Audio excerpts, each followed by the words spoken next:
성탄을 통해 배우는 겸손이라는 제목으로 말씀을 전할 때 큰 은혜가 있길 간절히 소망합니다.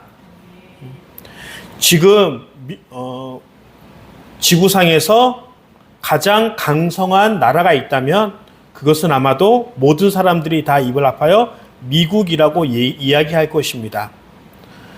1990년대경에 소련이 붕괴되고 이제 더 이상 미국과 겨루어서 이길 수 있는 나라, 지금이야 중국이 막 일어서고 있지만 아직까지는 그 비교가 되지 않습니다. 그런데 미국이 거대한 제국을 이뤘지만 간간히 비춰지는 언론의 모습 속에서 미국은 매우 아픈 상황에 있는 것을 볼 수 있습니다. 교도소에 죄수가 차고 넘쳐서 약 $100 이하, 그러니까 한국 돈으로 보면은 14만 원 이하로 도둑질을 한다면 그 도둑질을 하는 것을 바라보고 잡아도 안 된다고 합니다. 즉 14만 원 이하의 무언가를 훔치는 것이 잡혀가지 않기 때문에 그렇게 되면은 꼭 그런 건 아니지만 무법천지가 되어가고 있습니다.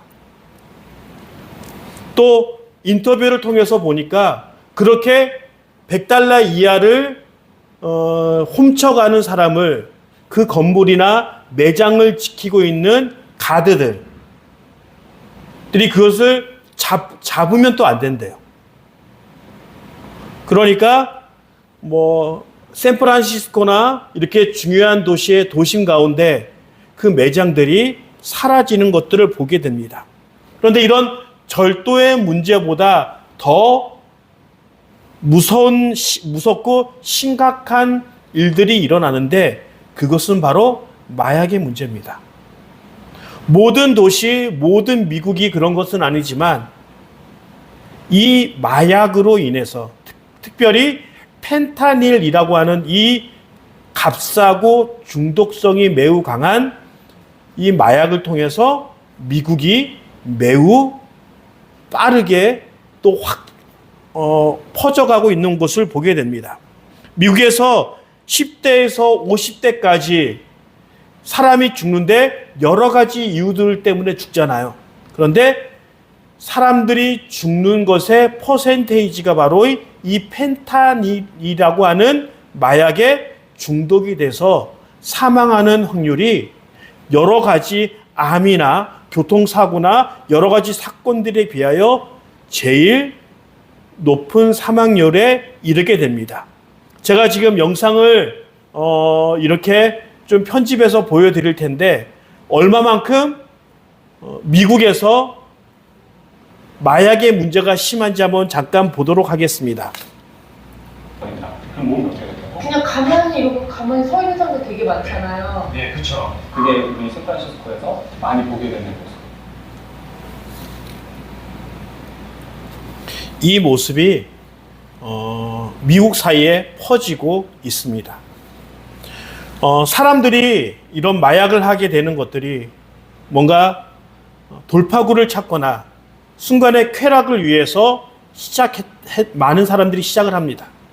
그런데 끊을 수 없는 것은 이 마약의 후유증, 이 마약이 주는 고통이 있음에도 불구하고 계속 찾는다는 거예요. 이 마약 중독자들이 이제 너무 심해서 어느 시설에 들어가서 치료를 받고 이제 나올 때 당신을 위해 돕겠습니다. 당신이 새로운 생활을 할 수 있도록 시설에 들어가는 것을 권유한다고 합니다. 근데 거의 100% 되는 사람들이 그런 마약을 끊고 재활할 수 있는 시설에 가는 것이 아니라 다시 마약을 하는 그런 일을 찾고자 다시 마약을 사고 거래하는 일들을 하게 된다는 것입니다. 이와 같이 자기가 죽을 수 있는 상처를 받고 고통 가운데 처하는 것을 알면서도 사람들은 마약을 합니다. 제가 이번 성탄절을 준비하면서 묵상하면서 하나님께서 저에게 주신 마음은 무엇이었냐면 하나님의 마음은 어떨까? 마약과 비교되는 건 아니지만 가장 기쁘고 좋은 일을 해야 되는데 그것이 자신에게는 하나님에게는 가장 슬프고 고통되는 일이 따라온다는 거예요. 하나님이 우리를 사랑하시고 우리를 위하여 주는 것에 대하여 아낌없이 주십니다. 그래서 예수님이 이 땅에 태어나시고 이 땅에 오셔서 십자가를 지심으로 고통 가운데 살았던 우리는 그것을 값없이 믿음으로 구원받습니다. 그래서 지옥에서 천국으로 우리는 갈 수 있게 됩니다. 하나님은 이 일을 위하여 창세전부터 그 일을 계획하시고 준비하셨어요. 즉 우리를 구원하시고 우리에게 복 주시기 위한 것이 하나님의 입장에서는 가장 즐겁고 가장 보람된 일이라는 거예요. 그런데 그 사람을 구원시키고 사람에게 복 주시는 일은 예수님의 십자가 죽음으로만 가능하다는 것입니다. 그러기에 하나님께서 어떤 마음으로 아들을 보내셨는지, 어떤 마음으로 그 아들을 희생하기 위해서 이 땅에 보내셨는지, 그 두 가지 마음, 가장 즐겁고 가장 행복한 일과 가장 힘들고 가장 괴로운 일이 같이 되어지는 그 마음에서 아마도 예수님은 가장 행복하고 즐거운, 비록 그 자신을 희생하고 그 자신이 십자가에서 죽을지언정 우리를 살리시고 구원하시고 복 주시는 일을 선택했을 거라고 생각이 들었습니다. 오늘 우리가 읽은 이 빌립보서는 사도 바울이 로마에서 빌립보란, 이 빌립보는 그리스 지역 북쪽에 있는 해안가에 있는 도시입니다. 사도 바울이 튀르키예 지역에서 그리스로 유럽으로 넘어오면서 첫 번째로 도착해서 복음을 전한 곳이, 그래서 루디아, 자주장수 루디아가 이 빌립보에 속해 있던 사람이었습니다. 그런데 이 빌립보서를 기록했을 때 사도 바울은 자유로운 신분이 아니었습니다. 감옥에 갇혀 있었어요. 근데 우리가 보통 생각하는 감옥이라고 하면 쇠창살과 지하 감옥이라고 생각되어지는데 그런 종류의 감옥이라고는 생각이 되어지지 않습니다. 왜냐하면 사도 바울은 그 당시에 로마의 시민권이라고 하는 매우 특별한 특권을 갖고 있는 사람이었습니다. 그리고 그가 고소당한 것은 뭔가 로마를 반역하고 로마에게 나쁜 일을 시키기 위하여 또 사람을 죽인 일이 아니라 유대인들끼리 서로 종교적인 문제로 다툼이 일어나서 그것에 대해서 황제가 재판해달라고 상소한 가운데 로마에 도착해 있었습니다. 그 당시 로마 시민권을 가지고 있는 사람들이 별로 되지 않기 때문에 로마에서는 로마 시민권을 갖고 있는 사람들에게는 어느 정도 관용이 유지되는 그런 사회였습니다. 그럼에도 불구하고 이 바울은 우리가 흔히 얘기하는 가택연금, 이 집에서 이 공간에서 나가지 마라 라고 불리어지는 그런 상황이었습니다. 그렇지만 사람이라는 것이 내가 지금 감옥에 갇혀 있고 가택연금을 당하고 언제 나에게 나쁜 판결이 나올지는 모르는 그런 상황에서 다른 사람들을 생각하고 다른 사람을 위해서 내 자신을 희생하는 생각을 갖는 것은 그렇게 쉬운 결정은 아닙니다. 그러나 사도 바울은 그런 상황에서도 오직 복음이 전파되어지며 자기가 개척했던 그 많은 교회들에게 그들이 바울의 제자였던 디모데와 디도에게 편지를 쓰면서 복음 가운데 있어라. 너희 교회 가운데 문제점을 해결하기 위해서 그 많은 성경들을 기록했습니다. 그래서 그런 성경들을 우리는 흔히 옥중서신이라고 부릅니다. 그래서 감옥에 갇혀 있지만 어떤 사람들은 바울을 시기했던 사람들에게 대하여 이렇게 얘기합니다. 나는 감옥에 갇혀 있지만 나를 시기해서 아싸 지금 바울이 감옥에 갇혀 있기 때문에 나는 시기하는 마음으로 복음을 더 열심히 전해서 내가 바울보다 더 이름을 드높여야지 라고 하는 잘못된 동기로 복음을 전하는 사람들도 있었습니다. 그러나 빌립보서 1장 18절에 보면 이런 말씀이 있습니다. 그렇지만 어떻습니까? 거짓된 마음으로 하든지 참된 마음으로 하든지 어떤 식으로 하든지 결국 그리스도가 전해지는 것입니다. 나는 그것을 기뻐합니다. 앞으로 또한 기뻐할 것입니다. 자기를 모함하는 사람이 있을지라도 복음을 전한다면 그것을 다 받아들인다는 거예요. 그리고 더 나아가 이 빌립보 교회 가운데서는 문제점이 있었습니다. 그 문제점이 무엇이었냐면 이 빌립보 교회는 특별히 여자 지도자들이 있었어요. 많은 사람들이 추측하기로는 아마 루디아라는 여자가 처음으로 빌립보에서 복음을 들었고 또 하나님을 믿었고 또 그 루디아의 집에서 교회가 시작되었기 때문에 여자 지도자들이 되게 많이 배출되었다라고 추정합니다. 그런데 유두고와 순두계라고 하는 그 교회의 지도자들이 서로 싸움이 일어나고 분쟁이 일어났다는 거예요. 그래서 교회가 하나 되지 못하고 서로 힘을 합치지 못하고 아주 어려운 상황에 빠져 있는 것을 사도 바울이 그 문제에 대해서 잘 해결하고 고쳐주기 위해서 이 성경을 기록했습니다. 교회에서 하나 된다는 것이 그렇게 중요한 일인가? 할 일이 얼마나 많은데. 그렇지 않아요. 한국 교회는 솔직히 말하면 하나 되기에 매우 적합한 환경에 있어요. 왜냐하면 우리는 거의 다 99% 이상 한국에서 태어났고 동일한 환경에서 교육을 받고 생활합니다. 한국인이 서로 누리던 문화적인 갈등은 전혀 존재하지 않습니다.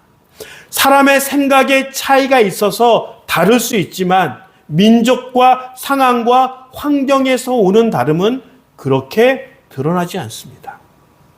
그런데 미국이나 유럽이나 다른 나라에서는 교회가 그런 동일한 환경과 문명과 인종 가운데 있기가 매우 어렵습니다. 그래서 사도 바울은 에베소서를 기록할 때 교회에서 가장 중요한 본질이 무엇이냐라고 물었을 때 그것은 바로 하나 되는 거예요. 하나됨이 교회의 본질 중에 하나라고 얘기를 하고 있다는 것입니다. 이 빌립보 교회가 바로 지도자들의 분쟁으로 인하여서 하나 되지 못한 상황에 있는 것입니다. 그래서 이 바울은 하나됨을 위하여 이야기하고 있는 것이 바로 겸손이라는 거예요. 이 겸손의 핵심은 무엇이냐면 나보다 남을 낮게 여기는 것이다라고 이야기합니다. 그리고 자기의 일만 하지 말고 다른 사람들의 일도 돌아보면서 서로 도우라고 이야기합니다. 근데 솔직히 말하면 내 생각보다 타인의 생각이 더 좋은 것이라고 인정하는 것이 쉬운 일일까요? 어려운 일일까요? 쉽지 않아요. 어떤 사람은 자기 주장이 매우 강력해서 자기 고집이 세서 내가 한번 주장하면 나는 이렇게 이 길로만 갈 거야 라고 얘기하는 사람들도 존재합니다. 아니면은 진짜 그 사람이 똑똑해서 그 사람의 주장과 생각이 어떤 사람들의 생각과 주장보다 뛰어날 수 있어요. 그럼 어떻게 할까요? 내 생각이 옳으니까 너희들은 다 그냥 너희들의 생각을 포기하라고 얘기할까요? 사도 바울은 이런 생각을 안 했을까요? 그렇지 않다는 거예요. 사도 바울은 모든 사람들에게 서울대를 나왔건 초등학교만 졸업을 했던 장로건 집사건 아니면은 세신자건 상관없이 모든 사람들에게 적용할 수 있는 말씀을 선포합니다. 그것이 바로 무엇이냐면 나보다 남을 낮게 여기라는 거예요.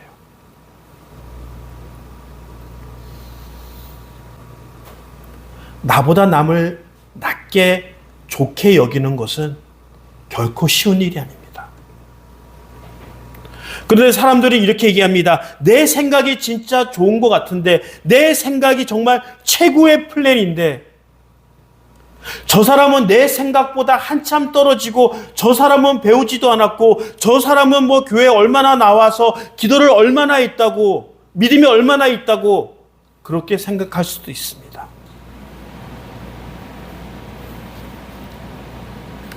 그런데 중요한 것은 우리가 착각하는 것은 최고의 플래닝, 최고의 생각과 최고의 계획이 최고의 결과를 가져다 줄까요?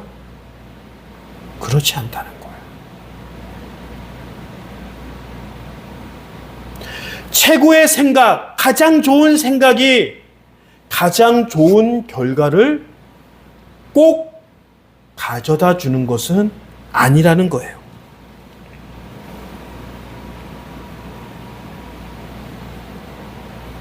성경에서 얘기하고 있는 최고의 결과는 우리가 생각하는 최고의 결과랑은 다를 수 있다는 거예요. 우리가 복음을 전합니다. 또 많은 사람들이 교회가 부흥되어지기를 원합니다. 제가 커피를 이렇게 전도하고 봉사하다 보면은 그걸 통해서 교회에 오는 사람들이 거의 없습니다. 오히려 다른 교회 성도들이 와서 커피 마시고 휴식을 누리고 돌아갑니다. 그러면 저희 커피 봉사는 헛된 일일까요? 다른 교회만 좋은 일 시킨 것일까요? 그렇지 않아요. 제가 서울에서 사역했을 때 서울에는 교회에서 주는 상품을 바라고 교회를 옮기는 어린 학생들이 꽤 있습니다. 교회 와서 첫 번째 하는 말이 무엇이냐면 이 교회에서는 4주, 5주를 나오면 어떤 선물을 줍니까? 라고 물어봅니다. 그 당시에 어린이 사역으로 매우 유명한 교회가 있었어요. 그 교회에서 어린이 초청 전도 잔치를 하는데 5주를 나오면 태블릿 PC를 준다는 거예요. 그 교회는 어린이 사역에 매우 특화되어 있고 그것에 아낌없이 투자하는 교회였어요. 그게 좋은 일일까요?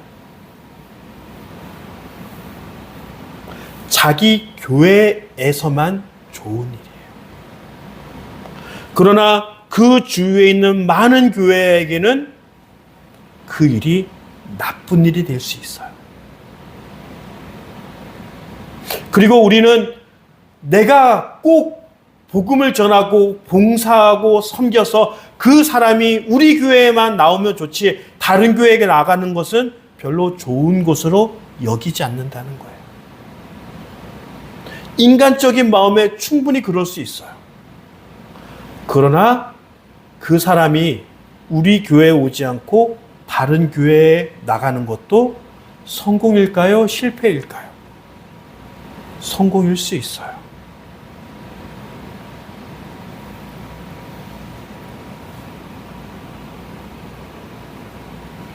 성공이라는 것은 나의 성공, 내 성공만 중요한 것이 아니라 하나님 입장에서 성공을 바라볼 수 있어야 합니다.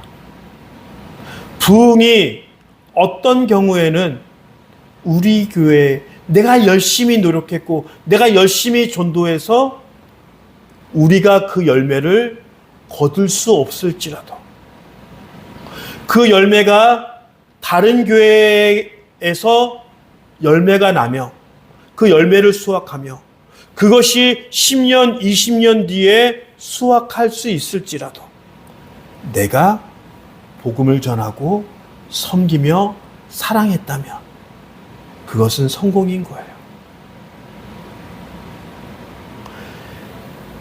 내 의견이 가장 좋은 의견이고 내 생각이, 내 플랜이 가장 좋은 것처럼 보이지만 하나님은 그것을 성공이라고 여기지 않으세요. 하나님 입장에서 성공은 무엇이냐면 내 생각을 포기하고 내가 갖고 있는 모든 것들을 포기하며 내가 스스로 보기에 아무것도 아닌 것 같은 그런 생각에 내 생각을 포기하고 그 생각에 나를 맞추어 가고 나를 포기하는 그 모습이 하나님 보시기에 성공이라고 여겨주시는 거예요. 즉, 성공은 최고의 생각으로 최고의 결과를 이루는 것이 아니라 내가 내 자신을 포기하고 서로 맞추어 가고 하나 되는 그 과정 자체를 하나님께서는 성공으로 여겨주시는 거예요. 그러면서 이 사도 바울은 나보다 남을 낮게 여기며 타인을 돌아보는 그런 롤 모델을 우리에게 제시해 줍니다.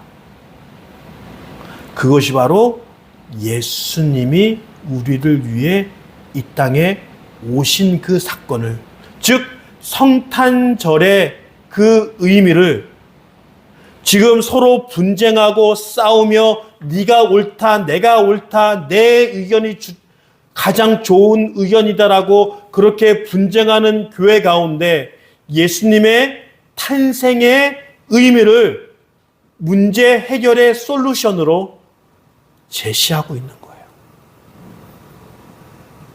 그러면서 이 얘기합니다. 너희들은 그 문제를 해결하기 위하여 어떻게 하냐면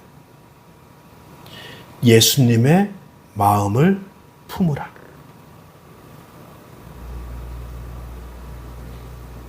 이 마음을 품으라는 거예요.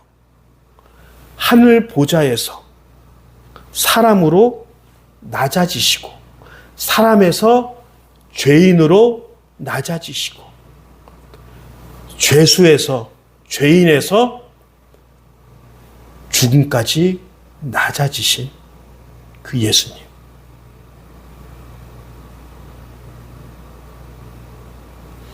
사람의 눈으로 보기에는 실패하고 저주받은 인생처럼 보입니다. 누구처럼 하나님께서 한번 선포하셔서 순종하지 않고 예수님을 십자가에 못 박는 사람들을 다 한 번에 제거하시고 죽이셔도 돼요. 그렇지만 하늘 보좌를 버리시고 사람의 몸으로 이 땅에 태어나심으로 낮아지시고 죄인으로 죽음까지 낮아지신 이것이 하나님 보시기에 성공이라는 거예요.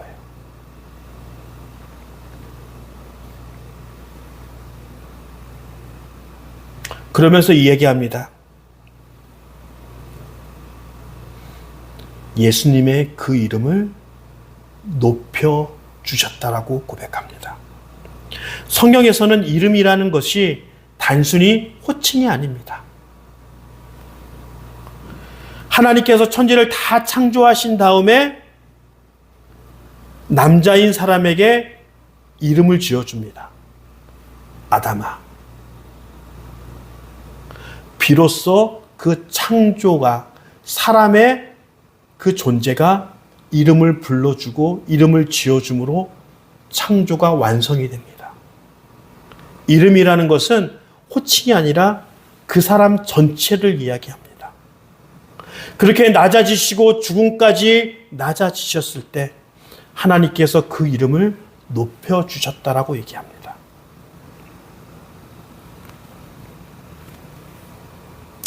사도 바울은 예수님의 탄생을 축하하고 환영하는 그런 일로 여기지 않으시고 교회가 갖고 있는 문제점을 해결하는 그 동기로 솔루션으로 제시했습니다.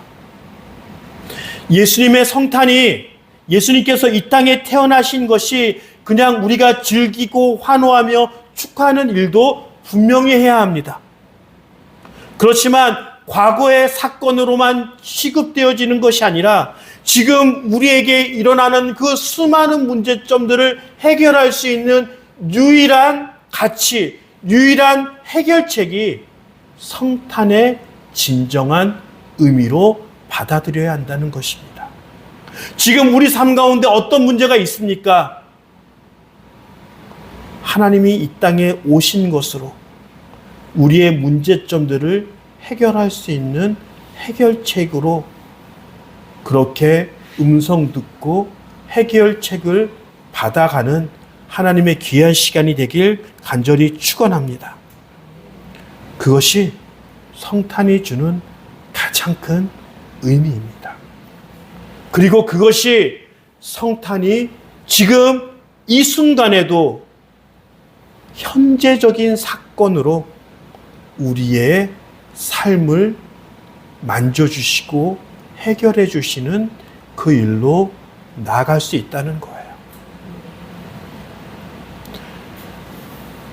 오늘 설교를 마치고 돌아가는 삶 가운데 우리가 이렇게 기도했으면 좋겠어요. 하나님, 하나님의 성탄이, 하나님이 이 땅에 오신 그 성탄의 의미가 내 문제점들을 해결하며 나의 고집을, 나의 그런 아집들을 꺾을 수 있는, 그리고 나도 예수님처럼 힘들고 어려운 일이지만 나도 그렇게 희생하며 나도 그렇게 양보하며 내 자신을 허비할 수 있는 사람이 되겠습니다 라고 하는 결단들이 우리에게 있길 간절히 축원합니다.